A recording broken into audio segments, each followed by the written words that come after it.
but I'd like to tell real quick about Santa Claus. Yes. You know, we think about Saint Nicholas, um, and we know very little. We know that he was a bishop, in the fourth century. He was at Nicaea, condemning Arianism. He slapped, they believe he slapped Arius. Yes. Yes. And Santa so, slapped Arius. but the tradition was that that he had an inheritance, but he was more about charity. And so he heard about this man who lost all his money, and his three daughters could not find husbands because of the poverty of the family. So in despair, this wretched father was going to commit them, all three of them, to prostitution. And so Nicholas heard this, and he took a bag of gold and he tossed it at night in through the window.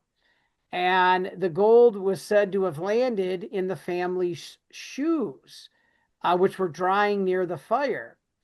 And so this began the tradition of why children left their shoes out by the door and then hung their stockings by the fireplace to hope that they would receive a gift, on the eve of his feast. Now that is December the 6th, but here's what's interesting. He's associated with Christmas because he gave this secret gift, or secret gifts to the children. And it's basically a tradition that this real Saint Nicholas wore red robes and had a long white beard. That's a tradition. And that he converted was basically culturally converted into a big man that drew a sleigh with reindeer and put toys, because the German of his name, Saint Nicholas, is San Nicolas, which sounds like Santa Claus.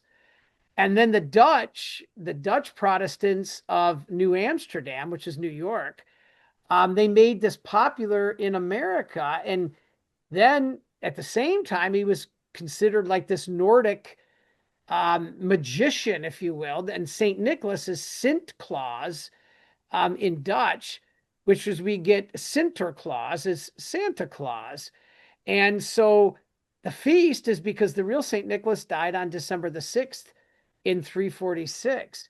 So he's the patron saint of children. And so Chris, a lot of times during Christmas tradition, throughout almost all history, Christians did not exchange gifts on December 25th. They celebrated and the Mass on the 25th, but they would give gifts on December the 6th. And this was the feast of Saint Nicholas.